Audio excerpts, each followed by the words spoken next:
चित्रा को घूरते हुए कहता है, ले आ गया मैं तेरे सामने अपने असली रूप में। अब होगा आमना सामना एक भक्षानर का एक अधूरी डायन से। चित्रा अनुराग को गुस्से के साथ घूरते हुए कहती है, मैं डायन नहीं हूँ, मुझे डायन मत बोल। चित्रा की बात सुनकर अनुराग हंसने लग जाता है और हंसते हुए कहता है, क्या कहा, तू डायन नहीं है? जरा देख अपने आप को ऊपर से लेकर नीचे तक, फिर तुझे खुद ही पता चल जाएगा कि तू डायन है कि नहीं। बस इस डायन के मुंह पर ज्यादा किसी का खून नहीं लगा है। चित्रा अनुराग को ही गुस्से के साथ घूरते रहती है, उससे पलटकर कुछ नहीं कहती है। अनुराग अपनी बात को आगे जारी रखते हुए कहता है, एक डायन और भक्षानर की जोड़ी खूब जमती है चित्रा, वो दोनों बहुत शक्तिशाली होते हैं। डायन और भक्षानर जब एक साथ खड़े होते हैं तो कोई भी उनका मुकाबला नहीं कर पाता है। चित्रा अनुराग की सारी बातें गौर से सुनते रहती है, बीच में कुछ नहीं कहती है। अनुराग फिर बोल पड़ता है, मैं तुझे कुछ नहीं करूंगा, तुझे जिंदा छोड़ दूंगा, बस तू मेरी तरफ आ जा। मेरे मकसद में कामयाब होने में मेरी मदद कर। अगर तू मेरा साथ देगी तो मैं अपने मकसद को जल्दी हासिल कर लूंगा।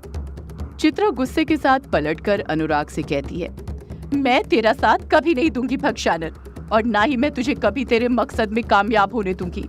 मैं तेरी तरह बिल्कुल नहीं हूँ जो मासूम इंसानों की जान लूं, समझा तू?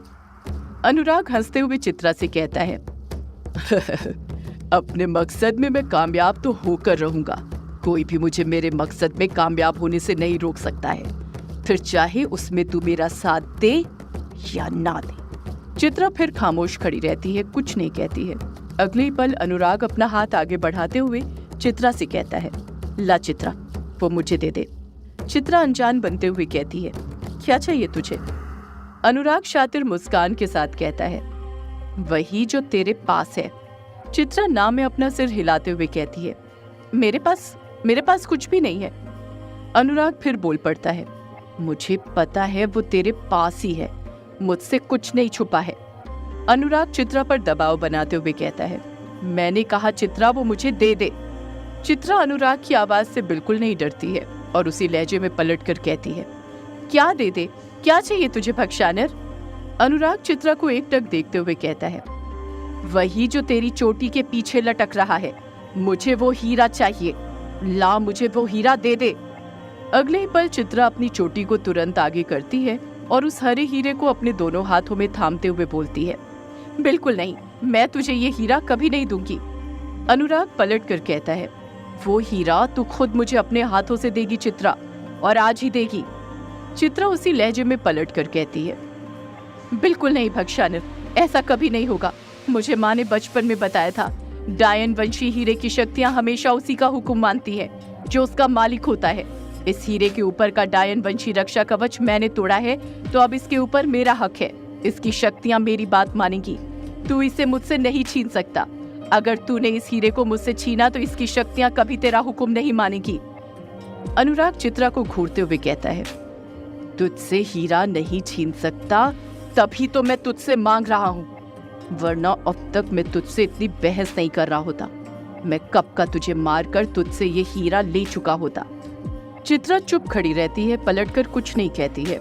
अनुराग फिर बोल पड़ता है, चित्रा माना इस हीरे पर अभी तक तेरा हक है, पर जरा मुझे ये तो बता, क्या तुझे पता है इस हीरे की शक्ति का उपयोग कैसे किया जाता है?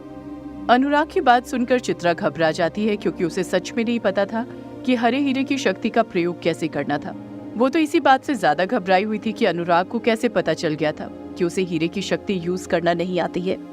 अनुराग फिर चित्रा से बोल पड़ता है, तुझे कैसे पता होगा चित्रा की हीरे की शक्ति का उपयोग कैसे करना है? तू एक डायन जरूर है, पर तू कभी डायनों के साथ रही ही नहीं। तूने तो कभी खुद से शिकार किए ही नहीं। तुझे क्या पता डायने कितनी खौफनाक होती हैं। डायने तेरी तरह कभी नहीं होती, इतनी डरपोक डरी हुई तो कभी नहीं। चित्रा गुस्से के साथ पलट कर कहती है, मुझे हीरे की शक्ति का प्रयोग करना नहीं आता तो क्या हुआ भक्षानर? हीरा इस वक्त मेरे पास है, मेरे लिए उतना ही काफी है, और उतना ही काफी है तुझे तेरे मकसद से दूर रखने के लिए। अनुराग चित्रा से आंख मिलाते हुए कहता है, चित्रा, मैं पहले ही कह चुका हूँ, तू मुझे मेरे मकसद में कामयाब होने से नहीं रोक सकती। तू क्या, कोई भी मुझे मेरे मकसद में कामयाब होने से नहीं रोक सकता है। अगर तेरे पास मेरी एक बेशकीमती चीज है तो मेरे पास भी तेरी एक बहुत बेशकीमती चीज है। जैसे अनुराग ये बात बोलता है, चित्रा और ज्यादा घबरा जाती है। उसका दिल जोरों के साथ धड़कने लग जाता है। उसके समझ नहीं आ रहा था अनुराग के पास उसकी कौन सी चीज थी। अनुराग फिर चित्रा से कहता है, जानना चाहती है मेरे पास तेरी क्या चीज है? चित्रा खामोश रहती है, पर अनुराग ने चित्रा की आंखों में देख लिया था कि वो बेसब्री से जानना चाहती थी कि अनुराग के पास क्या है।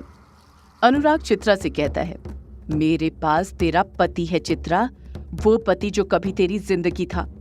अनुराग के इतना कहते ही अगले ही पल मेरे पास तेरा पति है चित्रा, वो पति जो कभी तेरी जिंदगी था।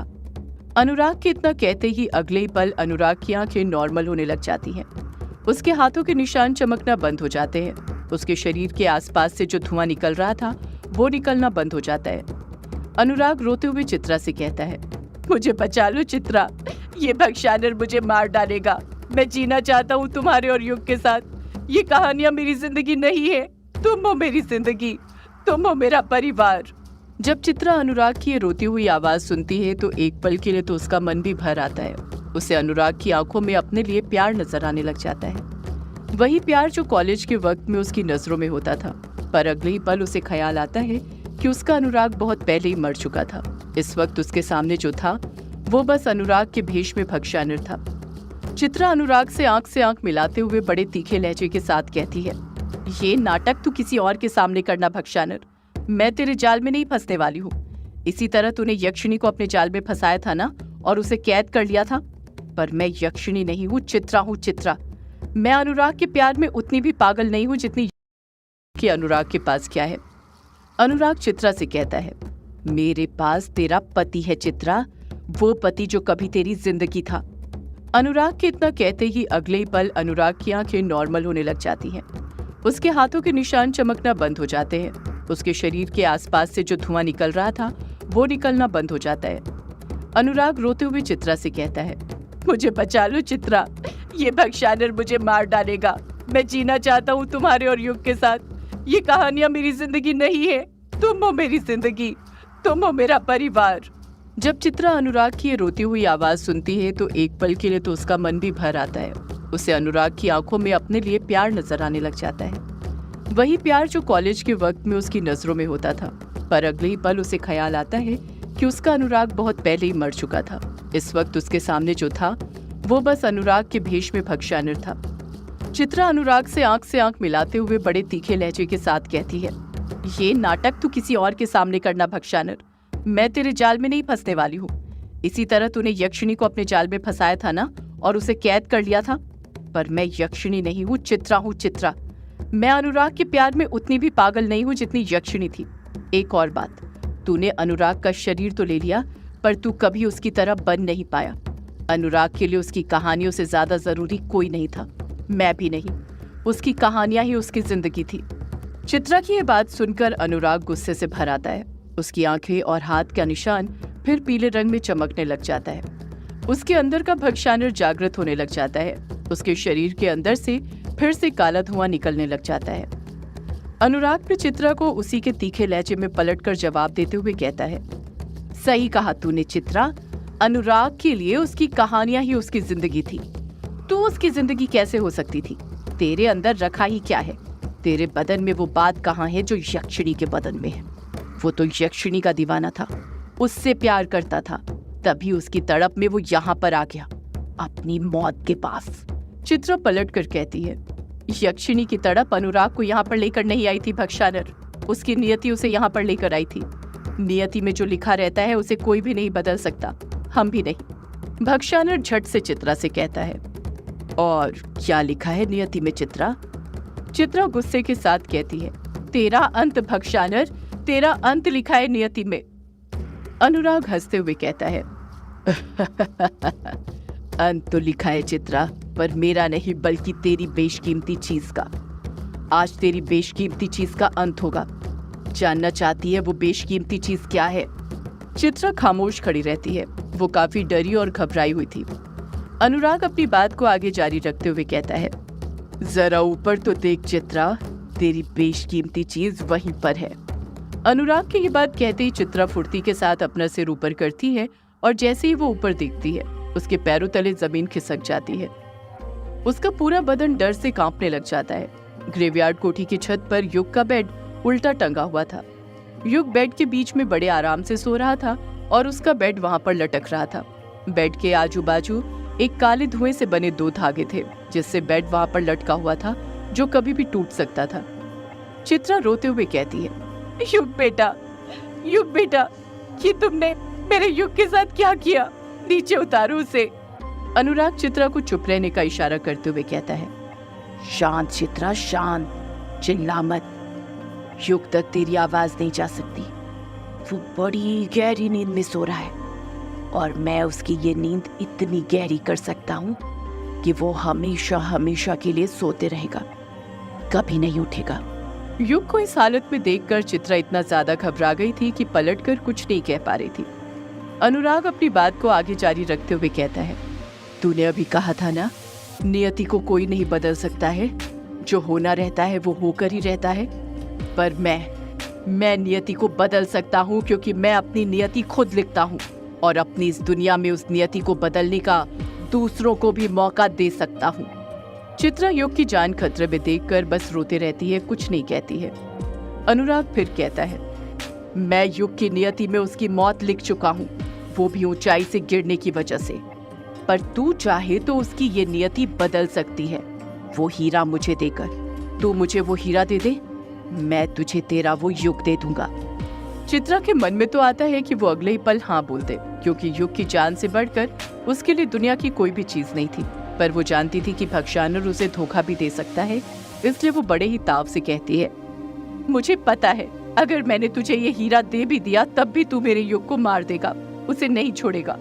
धोखा देना तेरी फितरत में है। भक्षानर पलट कर कहता है, नहीं चित्रा, मैं ऐसा कभी नहीं करूंगा। मैं बुरा जरूर हूँ, पर हमारी काली दुनिया के भी कुछ उसूल होते हैं। अगर हम किसी से कोई वादा करें तो उसे कभी नहीं तोड़ते हैं। वादे तोड़ना इंसानों का काम है, शैतानों का नहीं। चित्रा ना में अपना सिर हिलाते हुए कहती है, नहीं, मैं नहीं मानती तेरी बात, मुझे सबूत दे। अनुराग कहता है, अब इस बात का मैं तुझे क्या सबूत दूं चित्रा, जुबान तो मैं तुझे दे ही रहा हूँ। चित्रा कहती है, हीरा चाहिए तो सबूत दे भक्षानर, हीरा चाहिए तो सबूत दे भक्षानर कि तू युग को कुछ नहीं करेगा। अनुराग कुछ सोचते हुए कहता है, हमारी काली दुनिया में अगर जुबान से बड़ी कोई चीज है तो वो बिसाहा है। मैं तेरे साथ कर सकता हूँ कि मैं युग को कुछ नहीं करूंगा। अगर मैंने वो बिसाहा तोड़ा तो मेरा वैसे ही अंत हो जाएगा। जब चित्रा अनुराग के मुंह से ये बात सुनती है तब जाकर उसकी जान में कुछ जान आती है, पर वो इस बात का अनुराग को जरा भी आभास नहीं होने देती है और बोल पड़ती है, तो ठीक है, फिर तू मुझसे बिसाहा कर कि हीरा देने के बाद तू मुझे और युग को यहाँ से जाने देगा, कभी हमारी जिंदगी में दोबारा दखल नहीं देगा, ना ही हमें कुछ करेगा, तू युग को छुएगा तक नहीं। चित्रा की बात सुनकर अनुराग हंसने लग जाता है। चित्रा की बिल्कुल समझ नहीं आ रहा था कि अनुराग क्यों हंस रहा था। अनुराग कुछ गुस्से के साथ कहता है, तुझे बिसाहा करना नहीं आता है। बात तो युग की जान बख्शने की हो रही थी हीरे के बदले। तू तो उसे मुझसे अलग करके पूरा बिसाहा ही बदल रही है। तू सिर्फ बिसाहा ही नहीं बदल रही है, बल्कि तू तो एक बेशकीमती चीज को बदलकर 2 बेशकीमती चीज मांग रही है। अपनी और युग दोनों की जान बख्शने का बोल रही है। मैं ऐसा कैसे कर सकता हूँ? मैं तुझे और युग दोनों को यहाँ से कैसे जाने दे सकता हूँ? चित्रा तुरंत पलट कर कहती है, युग के बिना मैं यहाँ पर रहकर क्या करूंगी भक्षानर? वैसे भी मैं तेरे क्या काम की हूँ? तू मुझे यहाँ पर क्यों रोकना चाहता है? अनुराग कहता है, तू मेरे बहुत काम आने वाली है चित्रा। तुझे नहीं पता, पर तेरे अंदर पिशाच और डायन दोनों की शक्तियां हैं। मैं तुझे ऐसे कैसे जाने दे सकता हूँ? चित्रा खामोश खड़ी रहती है। अनुराग फिर बोल पड़ता है, बिसाहा में एक चीज के बदले सिर्फ एक चीज ही दी जाती है। मैं या तो तुझे यहाँ से जाने दे सकता हूँ या फिर युग को। अब फैसला तेरे ऊपर है कि तू किसकी जान बचाना चाहती है, अपनी या युग की। अनुराग जानता था कि चित्रा का जवाब क्या होना था, इसलिए उसने जानबूझकर उसके सामने ऐसी शर्त रखी थी, और जैसा अनुराग ने सोचा था वैसा ही होता है। चित्रा के लिए उसकी जान से भी प्यारी उसके बेटे युग की जान थी, और वो अपने बेटे की जान बचाते हुए अगले ही पल बोल पड़ती है, ठीक है, तुम युग को जाने दो, मैं उससे दूर रहने के लिए तैयार हूँ। अनुराग शातिर मुस्कान के साथ कहता है, तुझे युग से दूर ही नहीं रहना है चित्रा, बल्कि उसे छूना तक नहीं है। तू यही चाहती है ना कि मैं युग को कुछ न करूं, कभी उसके पास न जाऊं? अगर मैं युग के पास नहीं जा सकता तो तू भी युग के पास कभी नहीं जा सकती। तू कभी उससे नहीं मिलेगी, कभी उसे नहीं छुएगी। चित्रा नम आंखों के साथ कहती है, पर मैं ऐसा कैसे कर सकती हूँ? अपने बेटे से मिले बिना, उसे छुए बिना कैसे रह सकती हूँ? अनुराग पलटकर कहता है, तू कैसे भूल रही है चित्रा? अगर युग तेरा बेटा है तो मेरा भी वंशज है। अगर मुझे मेरे वंशज से दूर रहना पड़ेगा तो तुझे भी अपने बेटे से दूर रहना पड़ेगा। अगर मैं अपने वंशज को छू नहीं सकता तो तू भी अपने बेटे को नहीं छू सकती, समझी तू? चित्रा के समझ नहीं आ रहा था कि वो क्या करे। अनुराग उससे बस युग को दूर नहीं कर रहा था, बल्कि उससे हमेशा हमेशा के लिए युग को अलग कर रहा था। चित्रा बहुत बड़ी दुविधा में फंस चुकी थी। उसके समझ नहीं आ रहा था कि अनुराग क्यों उसे युग से अलग करना चाहता था, क्यों नहीं चाहता था कि वो उसके पास जाए। अनुराग चित्रा पर दबाव बनाते हुए कहता है, बोल चित्रा, क्या फैसला है तेरा? तू खुद सोच ले। बिसाहा करके तुझे युग को जिंदा रखना है या फिर बिसाहा ना करके उसे मरा हुआ देखना है? क्योंकि तू जानती है, अगर मैंने उसे छुआ तो वो नहीं बचने वाला। जिस तरह मैंने अनुराग को मारा है, उसी तरह अपने मकसद को पाने के लिए मैं युग को भी मार सकता हूँ, उसके शरीर के अंदर भी प्रवेश कर सकता हूँ। आखिर वो भी मेरा ही वंशज है। इससे पहले कि अनुराग फिर अपना फैसला बदले, उससे पहले ही चित्रा अपने दिल पर पत्थर रखते हुए बोल पड़ती है, ठीक है, मुझे मंजूर है बिसाहा। आखिर वो भी मेरा ही वंशज है। इससे पहले कि अनुराग फिर अपना फैसला बदले, उससे पहले ही चित्रा अपने दिल पर पत्थर रखते हुए बोल पड़ती है, ठीक है, मुझे मंजूर है बिसाहा। न तुम युग को छुओगे, न मैं युग को छूंगी। हम दोनों ही उससे दूर रहेंगे। सदियों से है पुरानी ये है यक्षिणी की कहानी। यक्षिणी एक आग है, यक्ष